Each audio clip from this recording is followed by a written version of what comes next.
see the numbers are all over the map.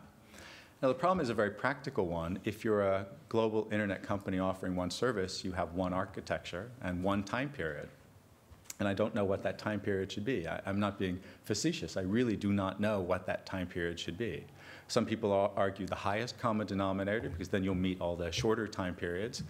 But then that violates the sense of privacy and balance that a lot of other people had tried to seek. That's why the Germans picked 6 and not 24. And would they be happy if we picked 24? If you're a global company and with one architecture, it also means that you'll have a global policy, and that's troubling to quite a number of other people. In the United States, for example, there was a bill and a debate about data retention, but the bill did not pass, and there is no data retention in the United States. And there will be many people and many of our users in the US who would be very unhappy to learn that we've now introduced a global data retention regime because we were legally obligated to do so in Europe. See, the problem is we really are between a rock and a hard place in a lot of ways. And I'd like to encourage more public discussion about these issues. Partly, let's reach some consensus about what the non-EU headquartered companies ought to be doing within these non-harmonized regimes of the world.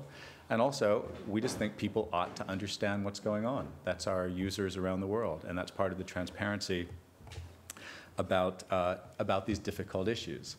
A couple words about security breach. That is one of the great risks to privacy on the internet. In some ways, I would say the greatest risk to privacy on the internet are security breaches.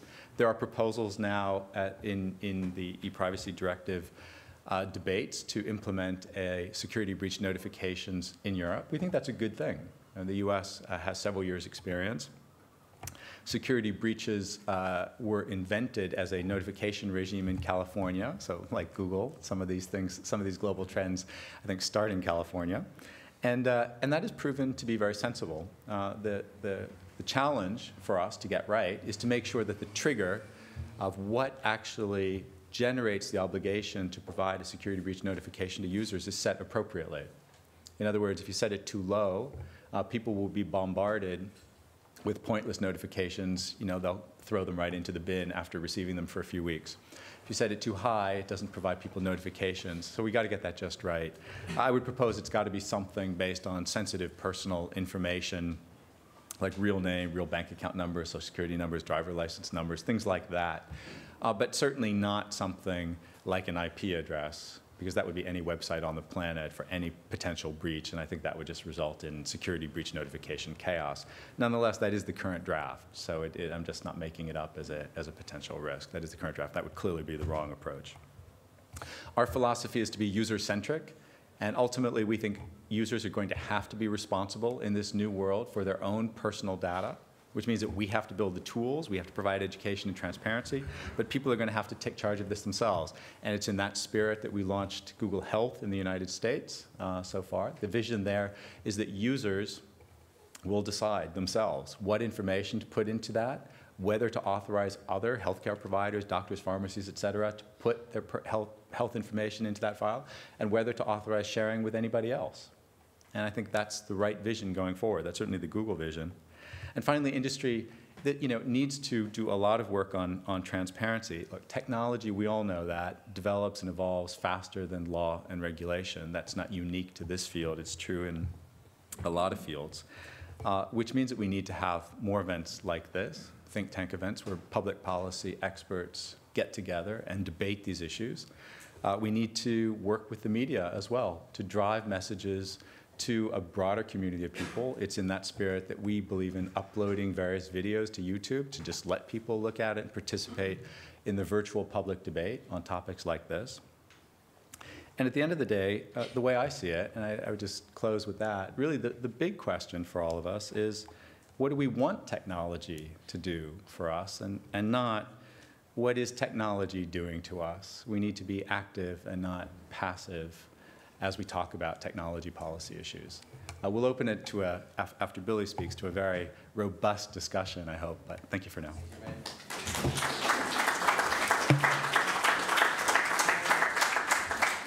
Very much indeed, Peter. A number of interesting questions there, finishing with that one. What do we want technology to do for us? right back to the very almost opening statement that Peter made is, privacy, is it not all gone now? Are we not into a world where actually all doors, all windows and every site should be open and available, and that if we learn to live with that, maybe we can, make sure that we are protected, we protect ourselves. And of course the whole issue of user responsibility comes into the whole debate. So we'll move on and we'll come back to the questions. Our next speaker is Billy Hawkes, Data Protection Commissioner. And Billy will forgive me if I remind people that in a former life, Billy was involved in the development side of, overseas development side of development in the Department of Foreign Affairs. And Billy and I once shared a really hairy flight, 4 hours to a place that is now very much in the news, but nobody had heard of then, from Khartoum to Chad, where some development workers were running feeding and health projects, and most of the group that was with us cried off the journey, but because I was leading the group, I felt I had to go, and we had really probably the hairiest 4 hours through a haboob, and those of you who know Africa will know that that is a sandstorm, and we flew through a sandstorm, and Billy, brave man that he was, spent most of the flight with his head out the open window telling the pilot whether he could see anything on the ground. So a man with that daring and courage is a good man to have as the Data Protection Commissioner, particularly in this debate today. So I now invite Billy Hawkes to speak to us.